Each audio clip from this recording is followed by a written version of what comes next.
Welcome to Eagle Eye. What a break from Manolo! Interviewing your favorite USA Eagles around the globe. Tony Lamb into the 22. Now, here's your host, Bill Baker. Hey everybody, welcome. I've been really looking forward to this interview. I've been working on getting him for a long time. I have former USA Rugby captain, former Saracen, and now entrepreneur Chris Wyles. Chris and I have a great conversation about the obvious, beer.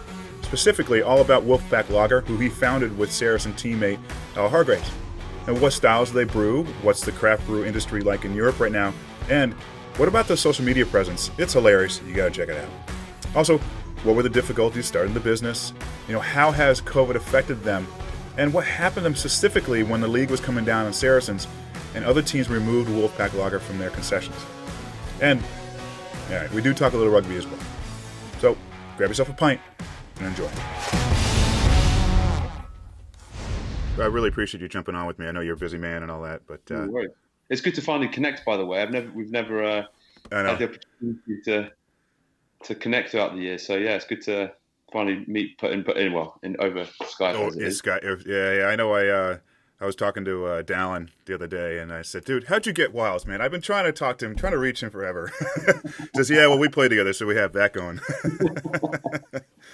So listen, I have you here to talk about, two of my favorite things, fish and chips. Well, no, just kidding. Rugby and beer, obviously. How are you doing? How is Wolfpack doing at this point? Yeah, it's I'm doing well. Thanks for asking. Wolfpack is actually, it's faring. The hospitality business here in the UK has been hit pretty hard, as you can imagine, as the same has happened in the US. So it's certainly not been the easiest 8 to 9 months. But all things said and done, we're in a good position. The government has given decent amount of support for hospitality businesses, and it looks like the light is at the end of the tunnel with the vaccine and being able to come through it. But because we've got a pretty strong brand in sort of local community areas here in London, we've fared pretty well when we've opened up. People really want to come out and support local businesses. So, all things said and done, I think we're in a good position. I know that there's been some really difficult stories in hospitality during COVID, and unfortunately, we're not in that position. Now, were you shut down for a while, and for how long? Yeah, we were shut down in the first lockdown for about 4 months. Wow. We were doing some takeaway and some delivery, but we were essentially shut down, and we've been shut down for the last month here for this most recent lockdown, and we're unlikely to open up in Christmas. We will probably wait until the new year and just see where things get to with this tiered system here in the UK. Now, I don't want to get all drastic on you here, but do you guys have a breaking point? I mean, obviously, I think you guys are doing pretty well until everything happened, but business-wise, you have to be planning for something like that just in case. Sure. No, and we were able to, and opening up in between the two lockdowns helped out, and we've got some decent cash reserves. We've definitely tried to plan it out as meticulously as possible and leaned on other people in the industry to help out and make sure that we're open to learning how best to stay afloat. We've had lots of conversations. We've been very meticulous about it, so we're in a good position. If this goes on through spring to summer, I think that could be interesting. I think that could be very interesting for most businesses if that happens. But again, it's difficult to necessarily predict what then the government will do for support, and so these things are all quite fluid. Right. Now, you said you were able to do takeout, and are you able to do delivery there? Yes, we do. We've in the first lockdown we did deliveries out of our Wolfpack Defender. Oh, nice. We've got taps on the side, and actually what we did is we went out and just delivered free pints. We had liquid left over, kegs left over, and we just thought, it was probably about 2 or 3 months into our lockdown. We thought, what do the people need? The people need a beer, they need it for free.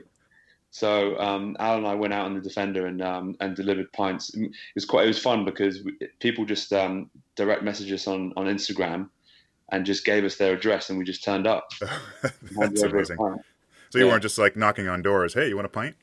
Yeah, well, it kind of ended up being that as well, though, because people on the street were just shouting, "Hey, do you want a pint?" And people would run over. And when we parked it, our first bar is in Queen's Park, an area in northwest London, and we just parked it, the Defender, right on the edge of the park, and said to people, "Come and get your," because you can pour it, you can free pour a pint yourself. All COVID safe, obviously. Of course. All COVID safe. So yeah, we managed to get some Wolfpack Lager out to the good people in northwest London. That's brilliant.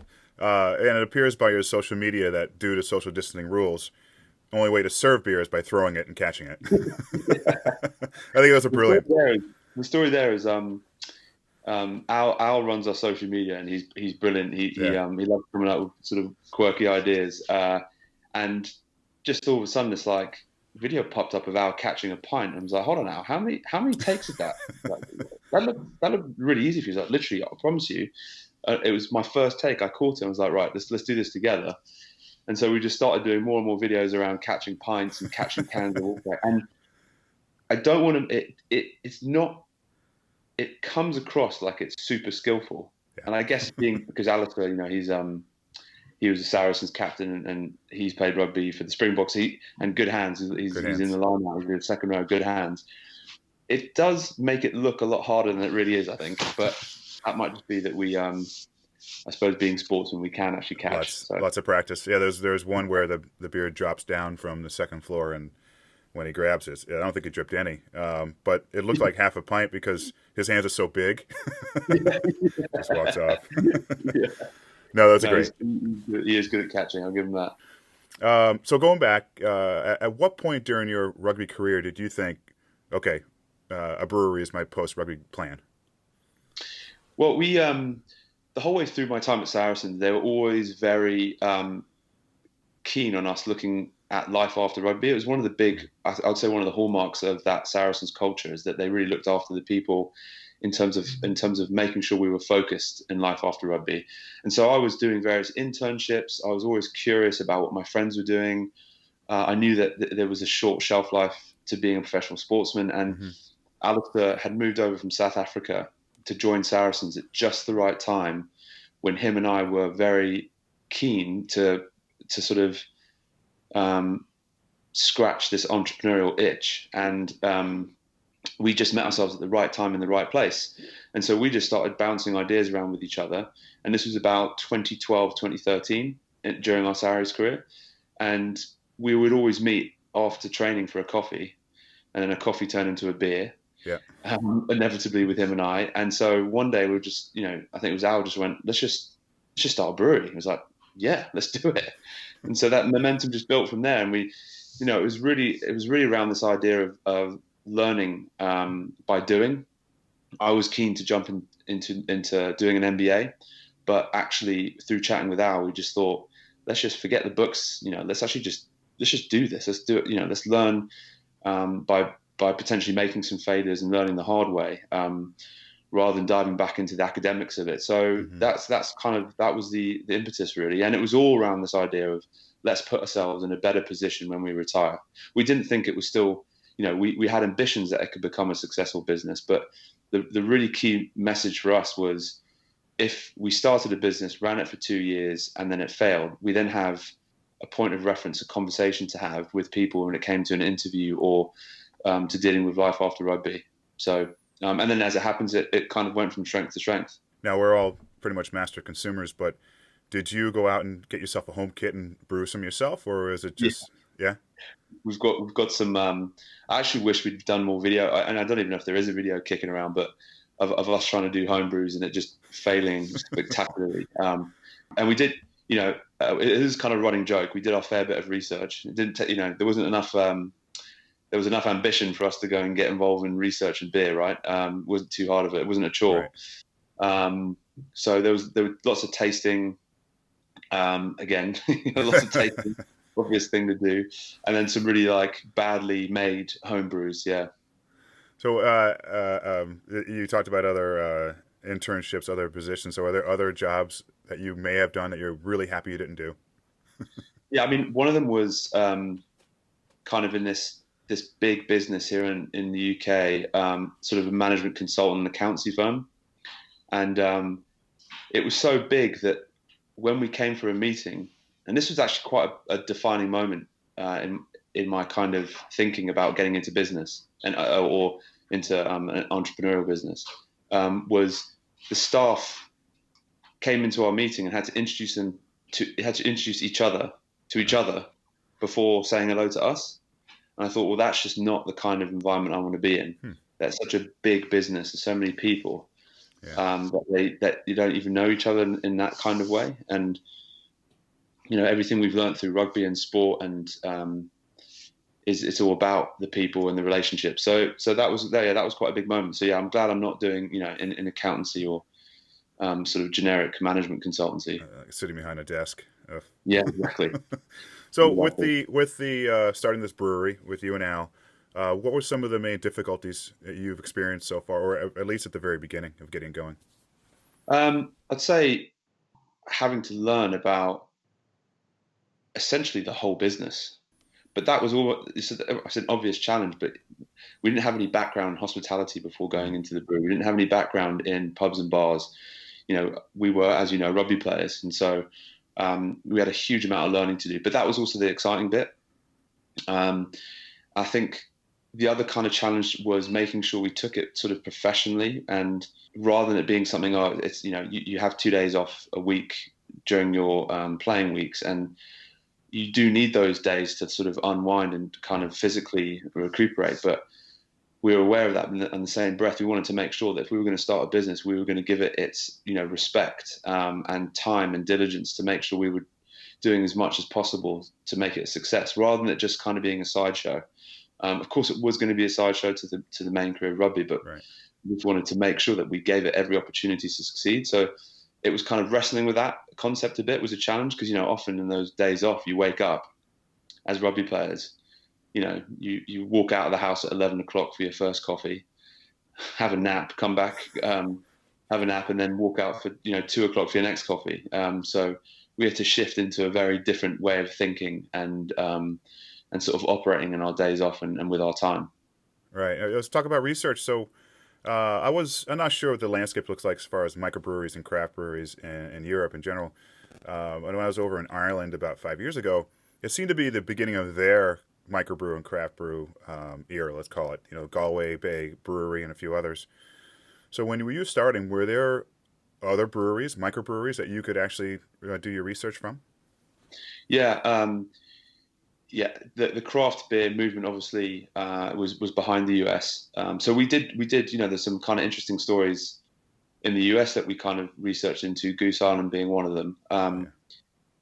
More kind of, I suppose, famous brewery at the time. But here in the UK, the big kind of brewery that was making an impact was Camden Hells and Camden Lager.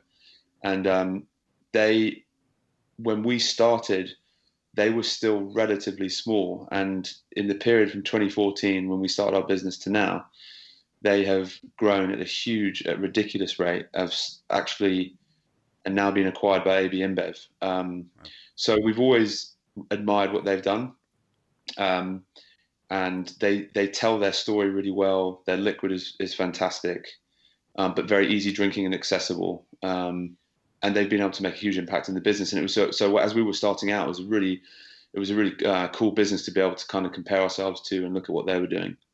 You mentioned what was it, easy and drinkable, let's say, with the lagers and the pilsners. I want to talk more about the styles of beer in a second, but, you know, looking at the first few years of your company and comparing that to rugby, you know, what's been harder? What was harder, a rugby career or starting a business? I would say the early years of a rugby career is tough. Making your way through sort of that tricky stage of winning that first contract and being under huge amounts of pressure. I think that's an extremely tough period of time.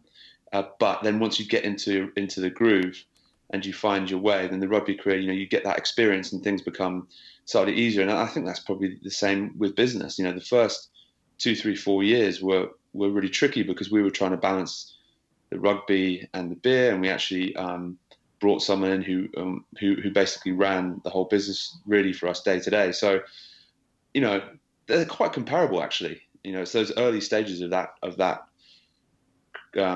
both really exciting, interesting times starting out in your rugby career and the business, but they're challenging. And then as you get more experience, you start to sort of find efficiencies in how you operate. So over here, breweries, craft breweries, they all really support each other well. I'm going to assume that's the same over there. Yeah, absolutely. So what is it that makes you stand out from them? Have you tried to stand out from them, or just you don't no need to reinvent the wheel? Also, No, we've always wanted to tell our story, which we think is interesting. Having played professional sport and what we've learnt from rugby and the ethos of team sports, and what we learnt at Saracens in terms of a sort of people-centered approach, and how when people come together and are sociable and have conversations, I think the best things happen, both intellectually and socially. And so we've always tried to sort of stay true to that story. And so in that regard, I think our background is a little bit different to most craft breweries, but we're also at a stage where we're not really trying to compete or compare ourselves to anyone. We think we've got a really great product. We're now opening up more bars and pubs as well, where we feel like we can really, our brand and the kind of customer journey can have its biggest effect in a retail space rather than just on tap in someone else's pub. And I think we've done a pretty good job at the brand and the feel of it and the tone of it. So, and then I think underpinning everything, as I kind of repeating myself, but underpinning everything is just wanting everyone to be social and to come together over great, easy drinking beer. And I think that's what we do pretty well at Wolfpack. So when I come over, hopefully next year, obviously I assume a free pint for me, but I expect 10. Well, hold on. We got to talk about, you have a BPH or something like that. Yeah. I was doing research. So what the heck is a BPH? Beers per hour. Come on. So is that based on rugby size? Because 3.6 is like a wing maybe, and 6 is a prop. There's a few little like acronyms that we throw into the branding that you have to kind of work out, but yeah, just a bit of fun, just a bit of change up. I was wondering if that was some government restriction or something, but well, like Alistair has a way of as you can imagine, he's 6'7", he's South African. He can just sit there and drink one beer after another without it really touching the sides. So he's just very consistent, just consistently can knock down lagers. Whereas I can deal with that up to a point, but then I tend to probably get a bit more erratic. That's why we threw the beers per hour in. That's brilliant. So again, going back, so when I walk in, or when just a regular customer walks in the first time, what's the experience like for me? What should I expect?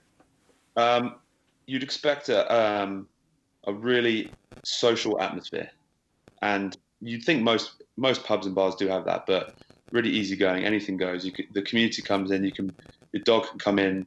You've got all different ages, all different types of people, and good conversation, good beer. Is essentially it. Oh, I'm sold. Going into the COVID pandemic, were there plans, expansion plans, whatnot that have been on hold or maybe been canceled? Yeah, we actually opened our second bar 6 weeks before lockdown here in the UK, which was on March 22nd, I believe, and that was a bit of a hit, but that was we sort of, as discussed earlier, we managed to get through that, and we still have plans to expand. So we still are in a positive position to grow out our bar estate, and we're looking to add more Wolfpacks in different parts of London and different parts of community areas in London. So yeah, we're very much still zeroed into the idea of expanding. So looking at locations, going back to when the Premiership was coming down on the Saracens, I believe there was one or two clubs that you were selling at their stadium. And I don't know, from my side, it seemed a bit Bush League. They were just trying to get back at Nigel. They pulled your beer. Mm-hmm. What effect did that have on you? I mean, that's your livelihood, your company. Mm-hmm. Was there any effect on you because of that? Yeah, it was a well, look, I suppose that the whole scenario around Saracens was tough, and that was a kind of another kind of little kind of twist in the side. But it ultimately didn't have a huge effect on us in terms of the business, but it did from a, as you say, your word, bush league. It just didn't really, for us, it didn't feel like the ethos of rugby. It felt like, whilst there were some difficulties around Saracens and what was going on there, it didn't mean that as people, as you know, in the rugby community is super supportive, just like you said that breweries are. Yeah. And so I think to kind of publicly come out the way they did and pull the beer was, it wasn't ideal. But these things, these are the kind of setbacks you have in business and the ups and downs. But to answer, the main question, it wasn't a business critical account, but it certainly was, it psychologically was a bit of a tricky one to deal with. All right, let's talk about your beer selection. What styles do you brew and why these styles? So we have Wolfpack Lager, which is our first lager, and it's a German style lager, got a Tettnang hop, and we wanted it to be a pretty punchy ABV. So we initially brought it out as a 5.2%, and we brought it down to 5. And we really, our view was that we wanted to focus on lagers because we felt that was a really accessible space, but we also needed the lagers to be challenging and interesting. So that was kind of the remit around Wolfpack Lager, and it's pretty bold, flavoursome lager. As I say, it's got that German, the German style to it as well. So it's a really interesting lager. Our second brew was the Pilsner.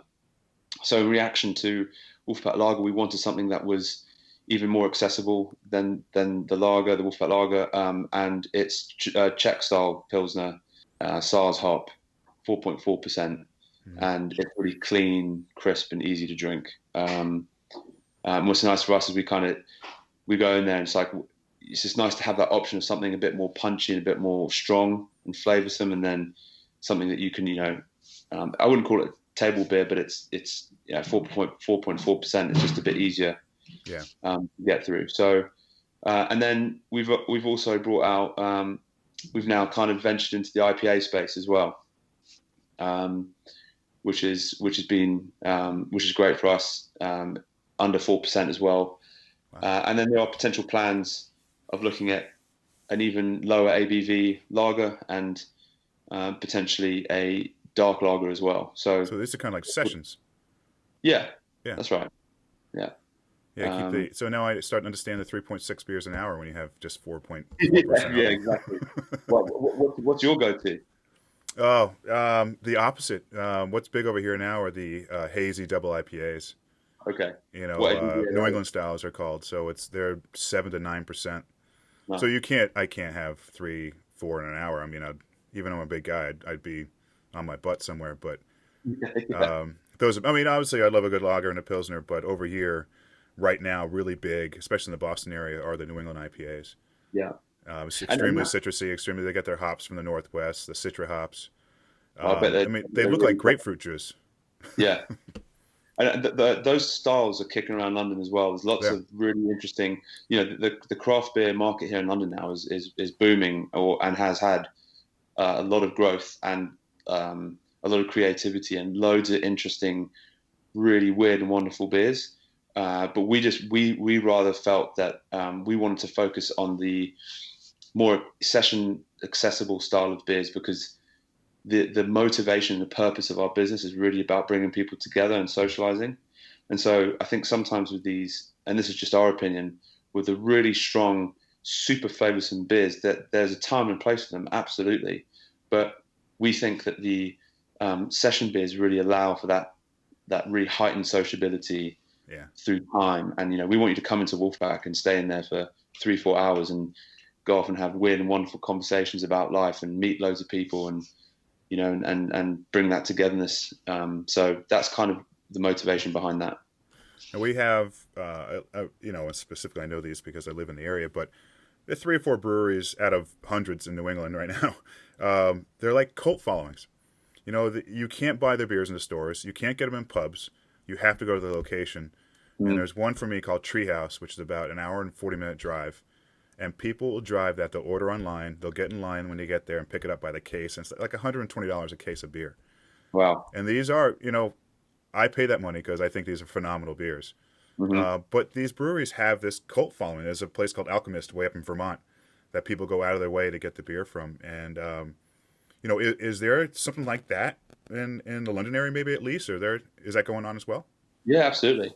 It took its time and potentially, it may not have the same awareness, but it's certainly getting there. And as I say, the craft beer market has had huge amounts of growth, and there are some very niche, small breweries who do amazing products that people feel very passionately about. So yeah, that scene is definitely alive here in London and the UK actually. You also hear more and more of it spreading into different parts of England, from Cornwall to Manchester. So there's lots of interesting breweries kicking around. So did Al try to import some South African hops? No, he didn't actually. In South Africa, he says a lot what they drink Castle Light, I think, which is like a super out of the bottle as well, making sure it's kept cold because obviously super hot there, like clean, crisp, and easy drinking. And a lot of the South Africans who come over, someone like Skalkberger, you talk about beers per hour. That man is like a machine. I don't know what his beers per hour. He's probably got the record for beers per hour, but he just sits down with an easy drinking lager and just drinks through them. And so saying that, like, again, the craft beer scene's getting bigger in South Africa, but they come from a world where they just like drinking easy, on the whole, bit of a generalization, but easy drinking lagers. Yeah. And actually, Al, though, it does have he does enjoy the weird and wonderful beers. So he's always bringing in different weird beers. We've got a few Belgian beers actually on tap at our place. Yeah. So some good options there as well. So we don't just serve Wolfpack. We bring in other products that we think are really good. There's one, for example, called Gypsy Hill, which is potentially close to that kind of following that you're talking about. Maybe not like people traveling from all over. Well, actually, they've got they're not far off. They've got a decent cult following, I'd say. That's great. We put them on at our place. Well, when you go to those hotter climates, or at least when we go to southern United States, I'm not drinking heavy beers. You're outside in the heat. You want a nice lager, something lighter, just to get by. Just playing a round of golf with a bunch of Guinness. Nah, not going to happen. Yeah, exactly. So with Guinness on mind, you have or had a collaboration with them. Yeah, that was. So I'm losing track of time now, but I think that was the last Six Nations. We just got into some really good conversations around, obviously, the connection with rugby, and they wanted to collaborate over a beer and bring the Guinness ingredients and amalgamate them with our ingredients, and it came together, and we went over to Dublin on a couple of trips, met the master brewer there, talked through the recipes, and had a brilliant moment when the liquid was ready to go, and it was in London. It had been shipped to London, and the Guinness head brewer came on his way to doing a trip. He's doing a trip to Africa. He's very well sought after, so he's not just a brewer, but he's also part of the PR machine. Yeah. And his name Peter, and he came and he gave us the Gladiator, kind of the final sign off on the liquid, whether he thought it was good enough quality. Oh yeah. We were like this, watching him going, oh, he went like that, and gave us a thumbs up. And so we ended up creating this dark lager, really interesting flavour.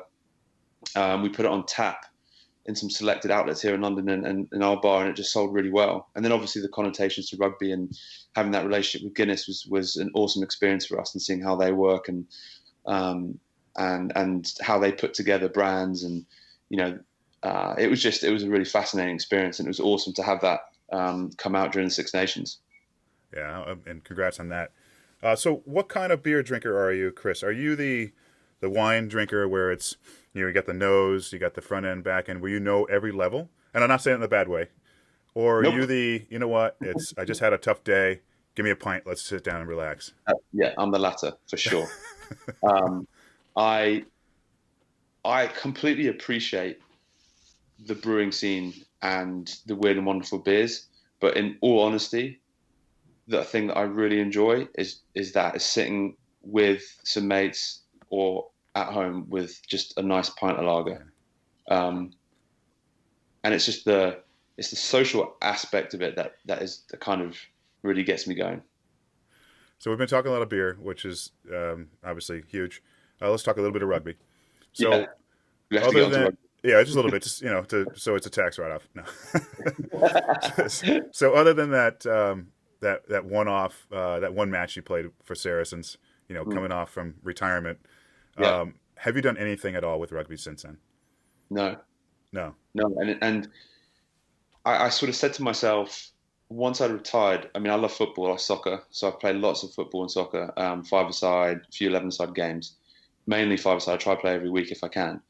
But I did say to myself, once I retired playing rugby, it's kind of interesting, my appetite to running into people and the physical side to it is kind of diminished pretty considerably. And I think the other thing for me is I feel so fortunate to have been injury-free for the majority of my career that the last thing I want to do is go and play club rugby and get injured. Yeah. I'd love to get all of the social side of it and get to meet loads of awesome people. But I don't have to be honest with you. I am not interested in getting back on the rugby pitch.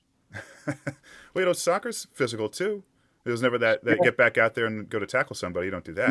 Yeah, it's true.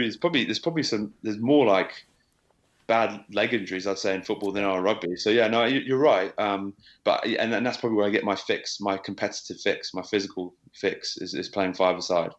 I just absolutely love it, and it's something I never was able to do with rugby. So I'm sort of trying to get as much in as I can. Barbarians, was that option ever offered to you? Because I did my part trying to get you on that team, even though apparently I don't have any weight. They don't hold anything. I tried. Was it ever offer? No, it wasn't actually, and it would have been something I would have loved to have played in. Of course, I think anyone wants to be involved in that. So, yeah, it's one of the unfortunate boxes I wasn't able to tick during my rugby career. Yeah. So maybe I'll try and get fit for that. There'd be an almost 40-year-old winger coming back and playing the Barbarians. I don't know. I think you can get away with that on the wing, though. Yeah, you probably could, actually. You're probably right. All right, so what's next for you? Once we're past COVID, what's next for you and your company? Yeah, I mean, and I think the light is there at the end of the tunnel. So we're hoping to continue to get Wolfpack into the Londoners' hands, really, more than anything. But really via opening up more Wolfpack bars and pubs. And the great thing about being involved in a business like Wolfpack is you actually get to go into make an impact into these communities, and it's something that you're hearing a lot about at the minute is the what hospitality does anyway here in the UK in terms of how important they are in communities and people coming together and having pints and being social, and how difficult people have found it being isolated at home. So the fact that we can potentially play a small part of that and grow the Wolfpack brand and get more bars open and more beers into people's hands in different bars and would just be a lovely thing to be able to do, especially after all the kind of isolation that we've had through COVID. So just trying to support the business as best as possible to expand in that way. Well, Chris, good luck with all that. If you're ever able to airmail some, I'll give you my address. Okay. Test it out. They won't know. Throw in some socks or something. You could. We don't ship internationally quite yet. It's something we need to get on. But yeah, you more importantly, you need to make your way to London and come sit again, COVID-free. Come sit in Queen's Park or West Hampstead and just have a lovely ice cold Wolfpack Pilsner or lager, or both locations. Or both, yeah. And then I promise you there'll be some free pints for you. Brilliant. Well, Chris, thanks again, and I'm hoping talking to you at some point again down the road. Yeah, thanks for having me. All right, cheers. Cheers.